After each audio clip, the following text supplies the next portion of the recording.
The robot product manager did a way better job of specifying to the robot software engineer what I, as the chief product officer, just described as I just want transcripts on my podcast website. Welcome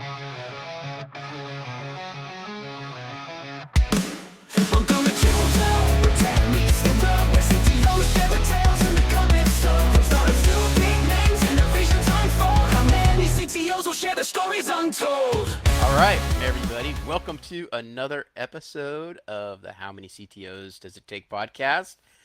I'm Brad Hefta-Gaub, and my trusty co-host is Got Porad, and we are here today for a little mini episode to talk to you about a bit of AI data that I saw recently. AI data, the latest and greatest on The AI. latest and greatest on AI, which By the will, way, by the time this episode comes out, GPT-5 will have been released, so yes, that'll be interesting. this data will be still. But I saw this, Brad. I felt like I had to call you right away and get your take on this. Tell Okay. me. I saw a chart, a piece of data on the internet on someone's blog. I don't have it in front of me handy, but it basically showed the x-axis was time. The y-axis was the number of minutes, the duration of a human task that AI was able to complete successfully. So, the x-axis is 2020, 2021, 2022, et cetera, et cetera. By 2023, AI could complete a 2-minute task that a human could complete. And by 2024, it could complete a 3-minute task. And now we're in mid 2025 and it can complete a task of, say 12 minutes or maybe 15 minutes at the most, right? And so, can we assume that like length of time of the task is some kind of a rough estimate for the complexity of the task? I think that is an implication here, which is longer tasks just are more complex and humans can do more complex things. So, can the computer do what the human can do? And so this was pointed out, this data was pointed out to me by someone who was kind of talking about how it really illustrates for all this AI assisted coding and all the agentic coding, I which know you love that word. I've been thinking about that word actually. Agentic is agentic really just a fancy word for asynchronous? I don't know. I think it was just somebody wanted to say agent but sound fancier. Agent, right. So, well, look, I know you spend a lot of time dealing with AI, exploring it, et cetera, et cetera. So I wanted to get your take. To me, this really spoke, and with this person, the conversation I was having was like, how small, it's a signal of how small we have to break down the tasks for the AI or the AI agents to succeed at them. Like, if you want to code something, you can't just say, make me a mobile app. You got to just break it down into like 3-minute, 4-minute, 5-minute tasks for the agent to do. And has that been your experience? Okay, so I have I have a couple things to say about this. So Let's hear them. first of all, I had never put it in the form of like, do I think this task is going to take the agent X minutes to solve? But it has Hmm. definitely been the case that I have found that you want to break things down into small enough tasks that when it starts to go off the rails, it doesn't go too far off the rails. Hmm. And that's kind of the way I think about it. And in fact, oftentimes I would give my like here's a really I think funny example of where I've seen the AIs go off the rails where I have to give it a time box and say if you if you bump up against this time box then stop what you're doing and come and ask me for help. And that is no joke fixing linter errors. So, a lot of times, if you have really strict lint rules, you can have these almost rules that are competitive with each other, where it's like, I fix one rule, and the easy way to fix the rule is essentially to break another rule. But if you have both those rules in place, then coming up with the correctly formatted code that meets both requirements sometimes is hard, right? Hmm. And I just like I've got like cursor with the agent running in the sidebar, and I'll just watch it, and it will like And it's like literally flipping between two different implementations over and over and over again, going like, oh, I fixed the lint error. Oh, I added more lint errors. Wait, I fixed those lint errors. I gave and it's just like it, it's you know even today, it's still pretty bad at that. And so that's an example where I've kind of stopped it wasting its own time and stopped it wasting my time by giving it very clear instructions about don't go off the rail. If you fail to fix this in 2 attempts, stop what you're doing and ask me for help, right? Um, so I think that kind of reads on the point about break things down into small pieces. Um, Now, of course, we've also seen that Michael Natkin and um, um, Kevin, our friend from Pioneer Square Labs, they often are using this technique of asking the agent to produce a checklist, and then asking the agent to work through that checklist. And I think Hmm. that's a really good paradigm that's essentially achieving that same goal of like have it only focus on small pieces at a time. Hmm. Another thing that is kind of, I think, related to this, 2 years ago or 3 years ago, one of the first like prompt engineering hacks that somebody discovered and then announced to the world and everyone immediately adopted it was if you gave it the prompt where you asked it the question, but then said, think about the steps you're going to take to answer this question and complete those steps one by one. Like that original prompt all Hmm. of a sudden unlocked a whole bunch of results on the exact same LLMs, right? So it wasn't that the LLM got better, it was that somebody just discovered that if you pre-prompted the LLM to say think this through step by step, it it just performed better. And I think that's very much in line with this.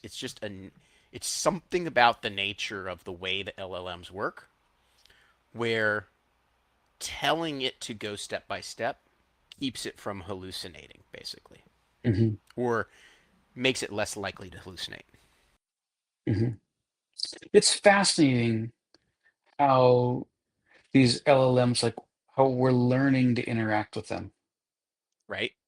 You know, they're obviously not living beings, but they're almost like they're like alien life forms where we don't speak the same language entirely, or we don't have the same way of interacting with each other, and we're kind of learning, which is fascinating. Your point about the this is a tangent. If I could just share a tangent for a second, your point about the linter. Have you seen the videos like on Instagram or wherever, YouTube, where the Waymo traffic jams? I have not, but I can picture them in my mind's eye. Well, yeah, so I've seen a few of these, they'll be like, two Waymos, like the Waymos are very bright. They know how to not crash into stuff, and they'll get in some space with another Waymo and they'll just get stuck because neither Waymo will move. And if you or I get at a four-way stop and there's a little confusion, eventually one person waves the other one on, but the Waymo doesn't know how to do They that. don't have arms It to, to stick their arms out and wave.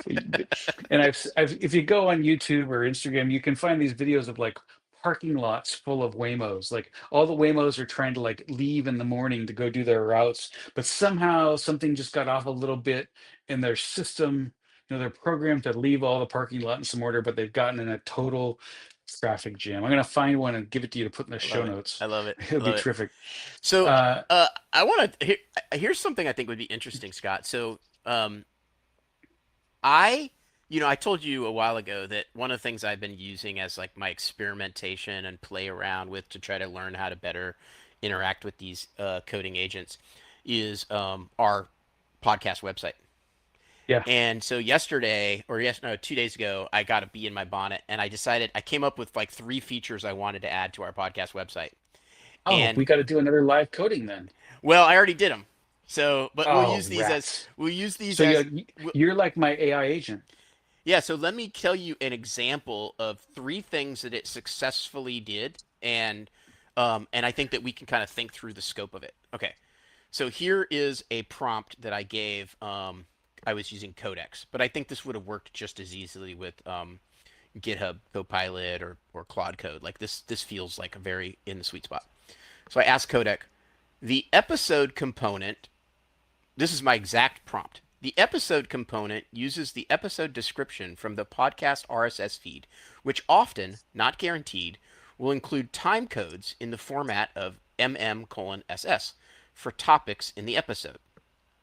I would like to make those time codes be hyperlinks to fast forward the audio player to that timestamp in the audio file. Okay. So let me just ask you, if you gave that instruction to a junior engineer, how many story points do you think they would estimate that at? How hard would they say that was? And do you feel like that's a appropriately described specification? I feel like it is certainly enough for the engineer to have an outline of what you want, and then to maybe go ask about some edge cases they could potentially think of. Like, okay, well, what about this, Brad? What about that? What about this? Et cetera, et cetera. Okay. It's a great starting point. Okay. Oh, actually, let's even put it this way. If in regular work at many of the companies I've been at, that is free, that is more specificity than most of the tickets that get written. Okay. Fair enough. All right. So Codex worked. So my Codex setup, it has direct access to our podcast GitHub account. It Mhm. has the development environment for the podcast website is set up with lint. It has end-to-end tests. It's this node npm packages. So it's like a pretty robust, straightforward. Any developer that we hired off the street to work on it, they'd read the README. They know how to work in it, right? So it has all that access to it.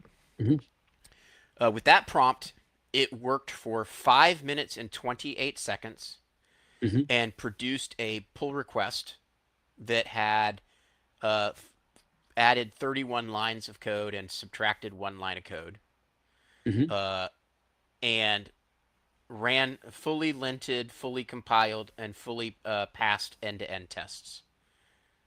Pretty good, I'd say. And I opened the pull request that generated a ephemeral environment for me to test in. It worked exactly as I imagined it would work, and boom, I accepted the change. I think for a human, that would have taken 30 to 45 minutes. In testing that PR, our episodes page, by the way, has like all the episodes listed, Mhm. and they all have audio players that you can go click on and play. Mhm. In testing that PR, I noticed a bug that I had never Oh, noticed, and that is if if you wanted to on our episodes page, you could just start clicking and playing all the episodes at once, and then you would have this like cacophony of chorus of Brad and Scott talking in your ears. And I thought to oh, myself, that's weird. That's probably a bug. Like if you start playing one of the episodes, it probably should just pause the one that you were listening to, right? It feels like a probably, yeah. all right. So I said, gave Codex a new command. I said, it is possible for multiple episode components to be visible on the same page. For example, on the episodes page, we show all the episodes as episode components.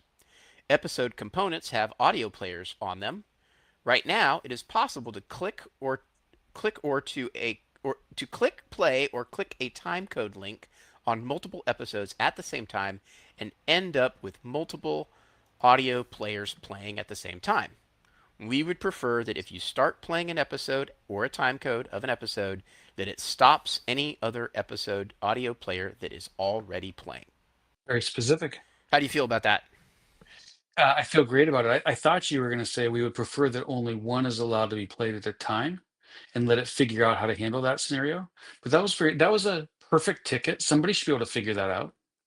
All right, what do you based on the previous example, how long do you think Chat GPT Codex worked on that problem? I will answer that, but I want to say one thing first. When we write bugs, at least the way I was taught, you sort of write a background, and then you write repo steps, and then you write actual, and then you write expected. That's sort of the format. And then there's other formats, like I think there's like the Gherkin format for like a way of describing features.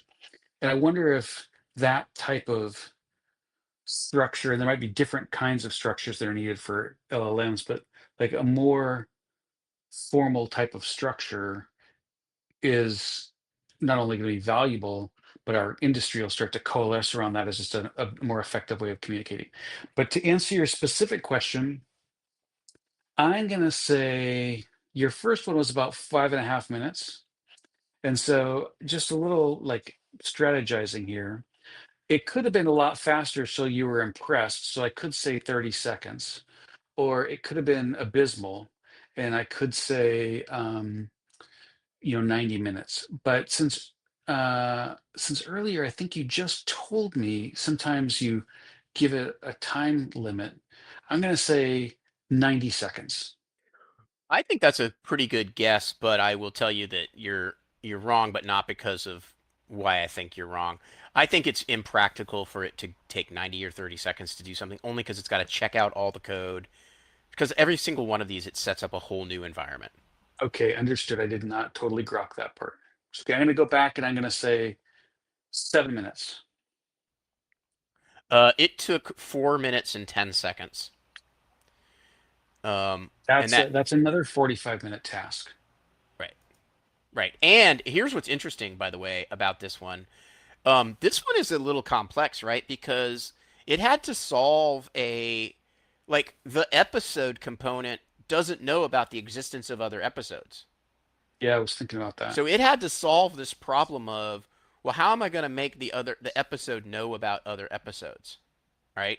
And honestly, it did it in a really clever way. It actually introduced a new audio player Svelte store, which is basically Svelte stores allow you to kind of exchange information between two Mhm. different pieces of code. And so it just basically changed it so that every time the episode starts to play an audio player, it records it puts in the store like I'm the audio player, you know, and so then Yeah. it's able to know the last audio player, and so it solved the problem in a pretty ingenious way. And I honestly think that had I given had I given this to like a junior engineer, they would have had to think kind of hard about that part of the problem. Like how am I gonna let these things know about each other without like making the code really ugly and complicated of like having some list of all audio players bullshit or something Well, like that. it's interesting. Or do you have a design which is there is one audio player on this page, and as you click play, play, play, it updates the source in each of those audio in the single audio player. Well, that maybe would be the answer that it would have to come up with, Another answer, right? but then I would have been like, I still want there to be a little play button down there. Like I want each of the episodes to be able to have a nice little play button that you can just Yeah, yeah. start playing it. It's interesting. This is making me think of something. Do you think, okay, there's a lot of potential solutions to that problem, each of which are fine, pros and cons to each, but do you think that this kind of coding is going to lead to standardization? Like one of the complaints, I don't know if complaints are the right word I've had, one of the observations I've made about software engineering is, I mean, we have standards, but so little standards, right? I mean, you go build a house, every single way the Oh yeah, wires and plumbing and everything is standard, right? We've got nothing, yeah. relatively speaking. And I wonder if all of this agentic coding is going to lead to more standardization. I don't know if I can answer that question, but let me give you a part of the answer that I think maybe I think this speaks to what you're asking. So you recall a couple episodes ago we talked to Vince Dean about Hmm. design, and he kind of talked a lot about design systems, like Tailwind or Skeleton or whatever. Get a design system. And Greg Conklin, when we interviewed him, he mentioned that as one of like the early things that startups should do is like get a design system early. Mhm. Um, so design systems are an example of if you are using it in your development organization, then it standardizes the work within your development organization. So a button is always a button, right? Mhm. Um, this particular code base that we have for our podcast, I've chosen to use Svelte, which is a framework not dissimilar from React. I could Mhm. have used React, but I used Svelte instead. And there is a paradigm for doing Svelte development, just like there's a paradigm for React development. right? Hmm. And Angular has its own paradigm, and all the different frameworks kind of have their own paradigms. And what is interesting is that the AI coding assistants, I believe, are quite good at following uh, programmatic paradigms for the particular framework that the code base is. Hmm. So Svelte is a relatively opinionated framework. Right. There's ways to do Svelte things right, and there's ways to, and if you're not doing it the Svelte-like way, it's obviously, to anybody who's familiar with Svelte, it's obviously not the Svelte-like way to do it. Hmm. I didn't have to tell ChatGPT Codex that this was a Svelte codebase. I did use the word component, so I kind of hinted to it, but it downloads the code, looks at it, and goes, "Ah, this is Svelte," and Right. immediately then. To answer your question about like standardization, I think out of the box, the agents write code consistent with the paradigm of the framework that the code exists as, Yeah. and it's quite good at that. So it almost takes like linting to the next level. Or it's it's almost like taking um like you don't have to teach it. Like if a brand new junior developer shows up on my code base and they've never coded in Svelte before, their first couple projects are all about a senior engineer saying, "Don't do it that way. That's not the Svelte way to do it." Right? Right. Right. You don't spend any time with the coding agents to teach them how to code in Svelte in the Svelte way. Yeah, it's interesting. I mean, how many times in your career, Brad, have you had to go? There's been some piece of software that wasn't working right, and the person who wrote it isn't around, and it's in some language you're not all that familiar with. Like, oh, uh, you know, here's a shell script, a batch file. Like, okay, well, I've done these before, but I'm not a shell script or batch file like expert. And you go in there and you hack some stuff in and you solve the problem, and like, you maybe do a little Stack Overflow to figure out how to do the thing you want to do, and like then you move on, right? You're done. And how AI is going to be a game changer for that. 100% agree. Yeah, All right. I have one last example I want to share with you. let's hear it. You want to hear this one? Yeah. Okay, let me Okay. guess before you even tell me. Uh-huh. 15 minutes. Ooh, good question. Nope. Okay, let's hear it. Okay. All right. So this one, I gotta be in my bonnet to say, what if we added transcripts to our show episodes? Hmm. We use we use Descript as our recording platform, and Descript has the ability to output transcripts, and our hosting platform has a little link when we publish episodes where it's like add your transcript here. And I don't really know that much about transcripts, but apparently there's a standardization around like VTT files or video transcripts, and something called an SRT file essentially an audio transcript, and it includes time codes, name of the speaker, and then whatever they said, right? And I thought to myself, wouldn't that be cool if we could have in that episode thing, if we have a transcript for it, um, have a little fold down that shows the transcript. Scott said this, Brad said this, Vince said this, and it should, I don't know, it should follow along, it should be clickable, all that stuff, right? But I didn't know anything about how transcripts work. Hmm. Like I honestly didn't know. So the first thing I did was I went to ChatGPT and said, "Explain, teach me everything about Right. audio podcast transcripts." You know, and the stuff I just told you about SRT files, that was stuff that it Mhm. did it told me about. And now And that's going to clutter your brain for the rest of your life. exactly, I won't be able to get rid of it. So so it turns out that like Descript will not output SRT files or VTT files. It just has these so it doesn't follow the standards. So that kind of sucks. But I went ahead and exported a transcript, and I asked ChatGPT like, "What's the best way to get me a transcript that would be easiest to convert to one of these SRT files?" So it kind of told me, I gave it screenshots of Descript, said, "Here's some options. Tell me which ones to choose." And so it said, "Choose this and this," and then it wrote me a Perl script or Python script to convert that output into an SRT file. And I was like, okay, cool. I'm liking it so far. And so then I'm like, okay, I want to ask my coding agent to add this. And so what I did was I asked ChatGPT after having this big long conversation with it about transcripts.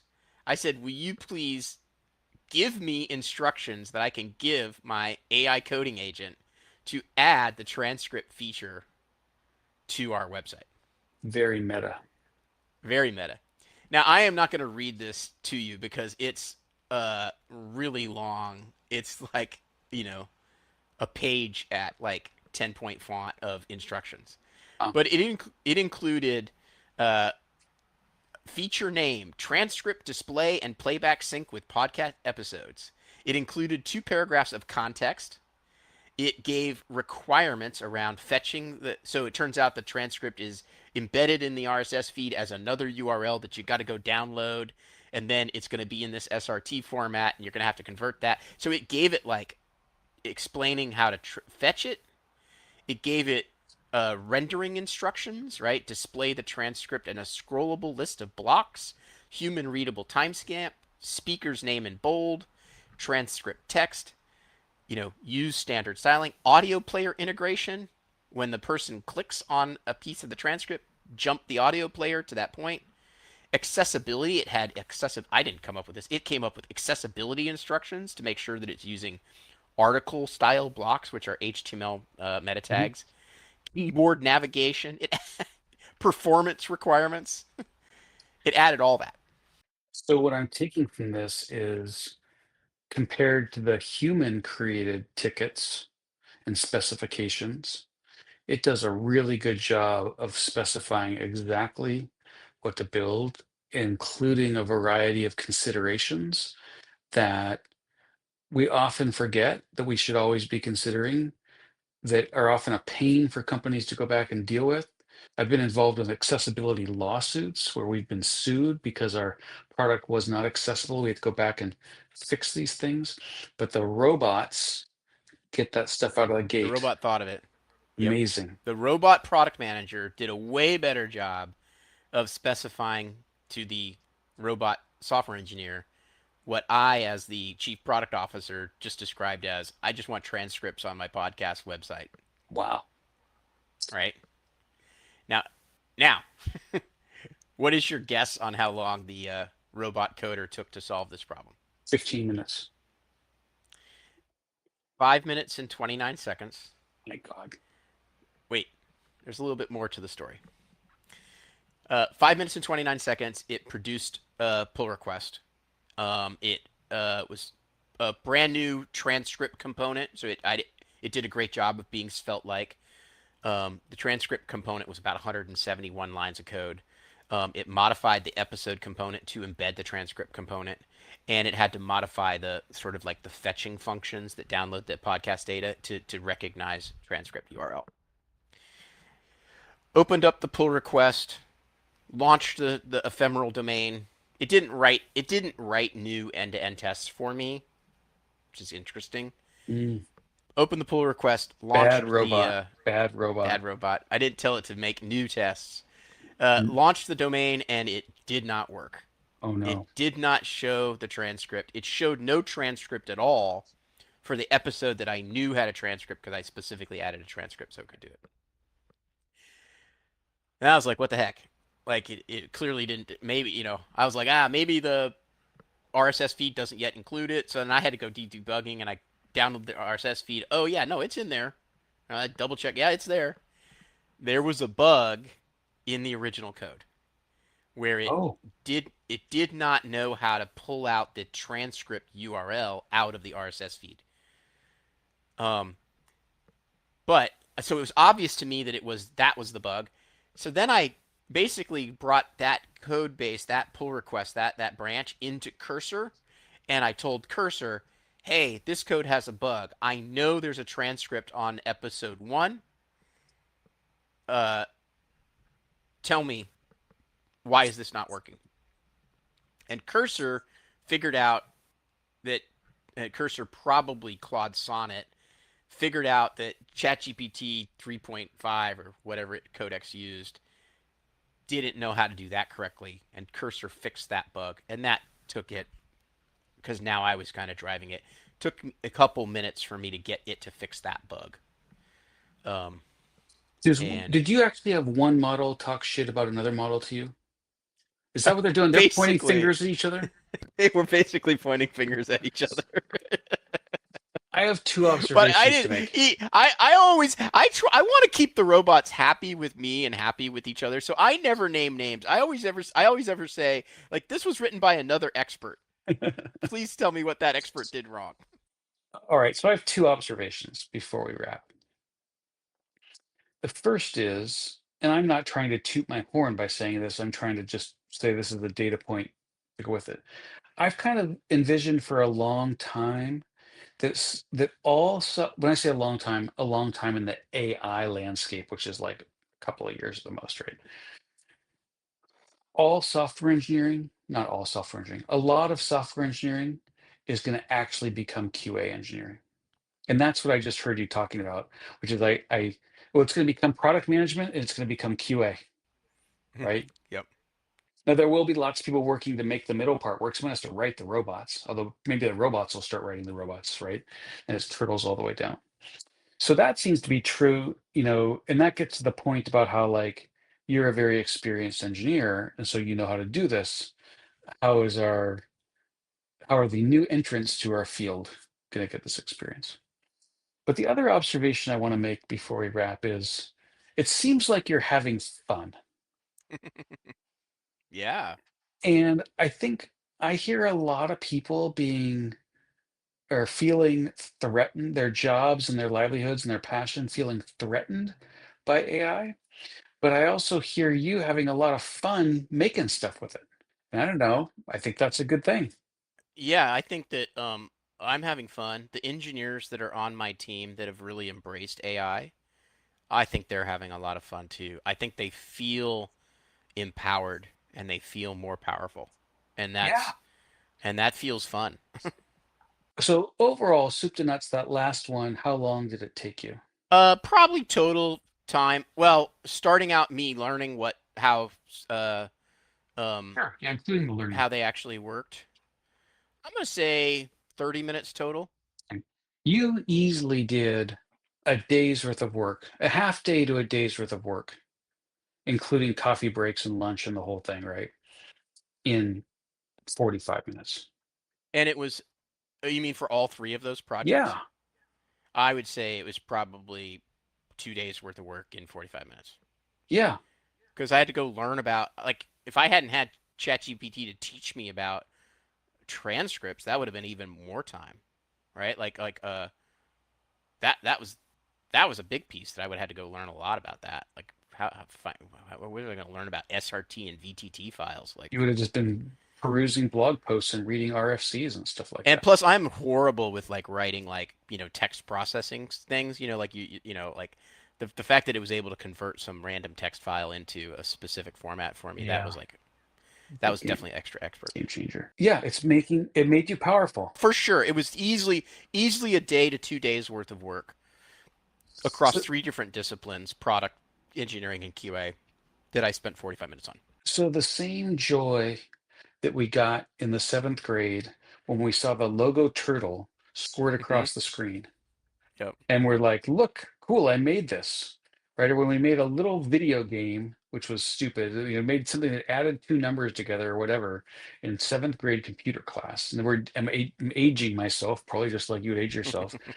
But that was fun. And Yep. because you were like, as a kid, you were being like, look, this is cool. Check out what I can do. And as a result of that, now we've got self-driving cars. But like, They because get somebody stuck in a parking lot. they get stuck in a parking lot.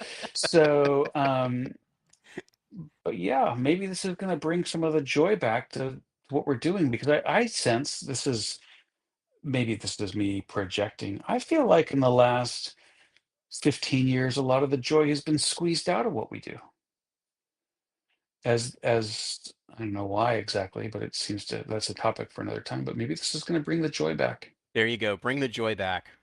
I love it. Well, thanks for talking to me about this one. This was fun. I think it's always great that we do these recaps on kind of the state of AI and yeah.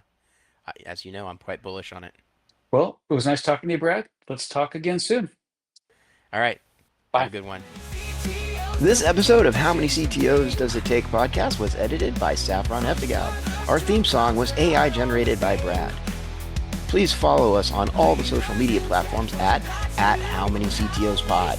You can find us on YouTube, LinkedIn, Instagram, Facebook, Threads, X, TikTok, and Patreon, or at our website at howmanyctospod.com.